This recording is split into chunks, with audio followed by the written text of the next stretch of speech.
Jaz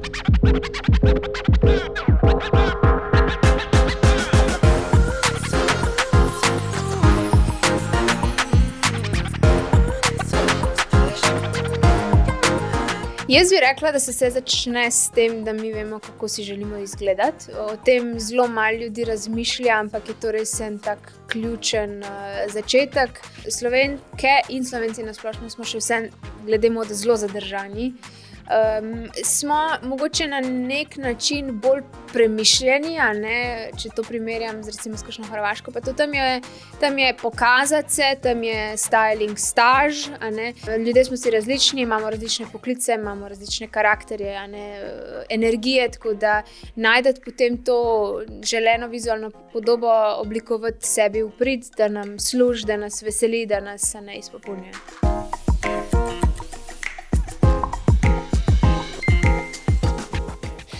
Lepo pozdravljeni v novi epizodi Metro minutk. Danes je z mano Rebeka Gliha, style coach oziroma modna svetovalka. Obdobje je ravno pravo, da se bova malo pogovorili o spomladansko-poletnih trendih in ostalih modnih zadevah. Začela bi kar s tem, da smo trenutno v nekem prehodnem obdobju med hladnejšim in pač toplejšim časom, kar marsikdo izkoristi za, pospravljanje oziroma prevetritev garderobe. Kako to narediti z čim manj stresa? Si ti ena tistih, ki si garderobo organizira glede na sezone ali kako drugače? Ja, tale sezona je res... Tole je zdaj idealen čas za, tako kot si sama rekla, prevetrito maro, ampak ker to predstavlja ful enega dela, pa enega časa se nam pol to običajno niti ne da.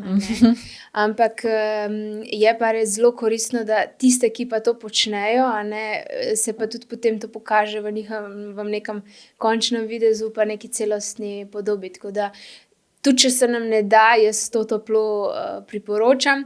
Je pa tako, če smo s tem dosledni, pa da smo potem tudi skozi sezono dosledni, da kupujemo premišljeno in kupujemo v skladu z našim slogom oblačenja, to potem postane enostavno, to pa več ni tak stres. Tako da sigurno pa je, ko začnemo ustvarjati svojo omaro, to prva točka, prvi korak in brez tega nažalost ne gre. Imaš ti najljubše modno obdobje in če ja, katero? Pa jaz bi rekla, da je tole zdaj ta pomlad, ko se vse prebuja, zdaj so še dnevi, ko je še malo mrzlo, ampak ko pride ta obdobje, ko si enostavno lahko ali samo v suknjiču, mogoče tudi v kratki mikici, tako... Da ni več tisto milijon plasti, pa da te ne bo zeblo, da se lahko bolj izraziš. Čeprav moram priznati, zdaj, ko tako zdaj malo razmišljam, tudi zima mi je posebna. Ja? Dober plašč, šali, kakšna kapa, tudi to ima nek čar, ampak bi rekla, da se tega kar hitro naveličam. Tako da polka enkrat marc sem že zelo nestrpna, pa čakam, kdaj bo. Ok, zdaj pa, če bi morala izpostaviti en trend, ki ti trenutno v tem, recimo, spomladansko-poletnem obdobju, ki ti je blizu, kateri bi to bil? Trend, ki je vezan na zdajšnjo sezono. Tako. Mislim, jaz sem tako rekla, ni mogoče lih trend, ki je vezan samo na to sezono, ampak krojeni kosi so meni daleč na neki seznamu najljubših. Pa zdaj mislim samo mogoče suknjič, pa hlačena roba, ampak tukaj imamo res tudi, mogoče kakšne brezrokavnike, pa kakšne bluze, ki so malo bolj krojene. Tako da to mi še vedno mi je najljubše. Sigurno pa kakšni simpatični cute kosi, malo vintage inspired so tudi zdaj ful popularne te oblekce, pa tako da to pol mogoče tudi za bolj toplo pomlad, ne še za zdaj. Veseli me, da si omenila vintage, zdaj si sicer rekla vintage inspired, ampak tisti, ki te spremljajo na družbenih omrežjih, tudi vejo, da veliko triftaš, pa daješ nasvete, kako recimo najdobre kose v triftih. In ja, da še zdaj midve mogoče za naše gledalce dava en nasvet za nekoga, ki se pač v second hand trgovine odpravlja prvič, oziroma si želi na tak način osvežiti garderobo, kaj je dobro vedeti, kakšne kose se splača iskati. Nekdo, ki gre prvič v vintage trgovino, sploh v Sloveniji, bi mu najprej predlagala, da se naj malo priprav. Zato, ko gremo prvič tja, moramo biti naspani in spočiti in imeti energijo. Sigurno iti v vintage trgovino je plus. Tam se najdejo kosi, ki jih v običajnih trgovinah ni. Vsa ta moda gre malo bolj na vintage, inspirirajo nas sploh neki vzorci, pa neki kroji. Tako da sigurno se najdejo unikatne kose, ki jih tako kot sem rekla, v nekih trgovinah s hitro modo ali pa na splošno pri znamkah zdaj pač ne najdemo. Je pa dejstvo, da pač je pa potrebno si za to vzeti čas, ni vse tako na prvo žogo, kot mogoče, ko gremo v Mango. Pa tudi ni toliko zanemarljivo, mislim, tako bom rekla, bistveno je, da se zavedamo, da kakšno stvar kdaj tudi treba prikrojiti na svoje telo, skrajšati, zožati, ne bomo dobili hlač, ki so 36 in nam perfektno pašejo. Tako da to vzeti v zakup, da ni vintage moda, je super, vendar rabi pač nekaj prilagoditev. Pa se ti zdi, da je v zavesti, ne vem, predvsem mlajših generacij nakupovalcev to, da je tudi krojenje opcija, ker se mi zdi, da to je res nekaj, kar so, ne vem, počele naše babice, zdaj pa res želimo pač priti nekam kupiti kos in je to, nismo več pripravljeni vložiti dejansko nekega časa, v modni kos. Ja, ker je moda ratala toliko instanta, zdaj kupim, naslednjo minuto že nosim. To si pri kosih, ki so vintage, ki so recimo, če kupimo suknjič, ki je large, mi lahko to prikrojimo ali pa ga zožemo, gumbe zamenjamo. Tako da to pride pač s to premišljenostjo, ko mi imamo jasno vizijo, kako si želimo izgledati, potem je to vse skupaj malo lažje. Če pa mi želimo to na hiter, je pa to zelo težko. Mislim, to ne gre. Seveda, mislim, da prihaja čas, ko bomo vedno bolj cenili tudi to, da si kaj, pač da si skrajšamo, prilagodimo, personaliziramo. Tako, ker pa seveda to tudi neprimerljivo boljše zgleda. Točno to. Kje pa ti recimo najdeš največ svojih kosov? Zdaj, koliko procentov je recimo thrifta, v katere trgovine najraje hodiš, oziroma se ti zdi, da so najbolj nekako pisane na kožo tvojemu stilu, katere znamke imaš rada, tako v tem smislu? Jaz sem si v bistvu res zadala, da bom večinoma kupovala kar vse v vintage trgovinah, tako da zdaj sem prišla do te točke, ko tudi že nakit kupujem, vintage. Ampak v Sloveniji je to zelo težko. Mi smo še vedno, naš trg je še vedno malo v zaostanku s tem, tako da je ponudbe res malo. To se strinjam. Jaz bi rekla, da skoraj 50% moje omare je vintage. Super. Super je, ampak spet vzame nekaj časa, nekaj premisleka. Ne morem si dovoliti, naprimer, da se zaletim, pa si kupim v Zari suknjič. Vedno premislim, grem rajše mogoče pogledati v Humano ali pa v kakšen drug thrift, pa tam poiščem. Tako da spet malo potrpljenja, pa malo je to vse skupaj lažje, ko imaš ti že strukturo v omari. Seveda, to, kar smo govorili tudi na začetku. Tako. Ampak nekako moraš vzeti v zakup, da mogoče suknjiča ne boš našla isto popoldne, ko si se nekako odločila, da bi ga imela, ampak da je to projekt. Tako. Pa uporabljaš tudi kakšne platforme, ne vem, ala Vestiaire, Vinted in podobno. Vinted, bom tako čisto iskreno povedala, mi ni najbolj všeč, ker je preplavljen s takimi in drugačnimi kosi in ni niti več toliko vintage, ampak je bolj samo market za preprodajo. Razumem, sigurno je to dober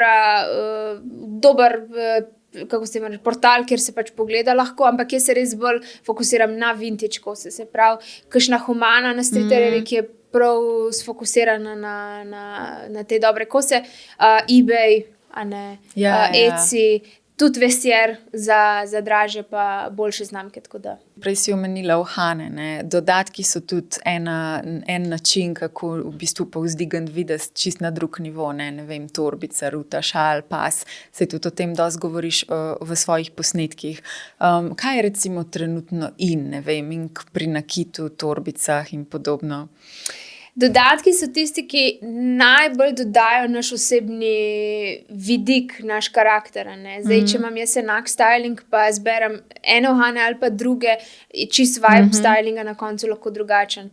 Tako da eno obdobje je bilo so bili zelo popularni ti statement, ko si nakita, se pravi, da je bilo veliki uhani, se čanki spomnim. nakita, ne.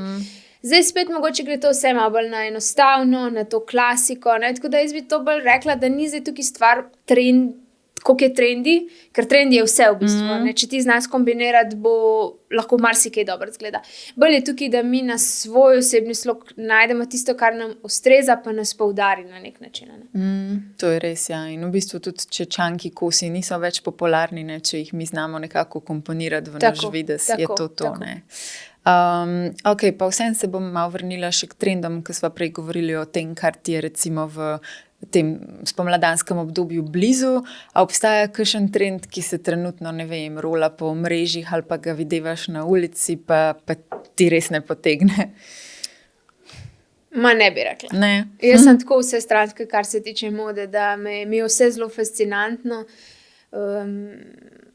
Pač mogoče te malo grunge, rockerski stylingi niso glih moji najljubši, ampak če bi bilo treba, pa če bi čutila ta vibe, bi tudi to, tako da jaz nimam s tem. Si pač liberalna do Tako, vseh načinov modnega izraza. Kako pa recimo ocenjuješ, ne vem, oblačenje pri nas, se ti zdi, da smo dosti drzni, bi lahko bili še bolj? Jaz to malo primerjam z Balkanom, ker sem tam tudi veliko na nekih dogodkih, pa tako. Tako da mi smo Slovenke in Slovenci na splošno smo še vse glede mode zelo zadržani. Smo mogoče na nek način bolj premišljeni, a ne, če to primerjam recimo s kakšno Hrvaško, pa to tam je pokazati se, tam je styling staž, a ne.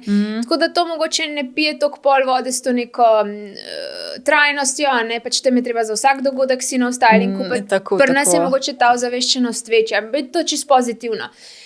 Mi je pa mogoče tako škoda, ko pa vidim klientke, ki imam, ki so res, imajo postavo, imajo energijo za različne stylinge, pa si to ne dovolijo in pa ne upajo, ne. Tam je pa pol tisto, ki jaz rečem, ne, malo ven iz cone udobja, pa ne.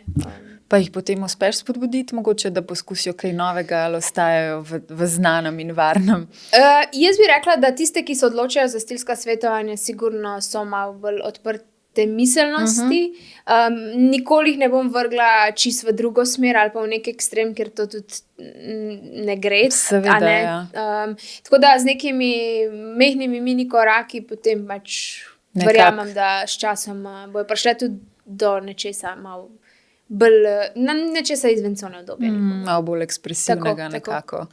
Ok, zdaj pa mogoče za konec še en tvoj nasvet za vsakega, ki si želi malo več pozornosti in časa nameniti osebnemu stilu. Jaz bi rekla, da se vse začne s tem, da mi vemo, kako si želimo izgledati. O tem zelo malo ljudi razmišlja, ampak je to res en tak ključen začetek, in da se to malo o tem razmisli, mogoče tudi pripravi kakšen vision board, mood board, a ne, in da se potem iz tega gradi omaro. Vse je lažje graditi, ko ti veš, kaj si želiš. Kaj si nekako, kako se želiš izraziti. Tako, a ne.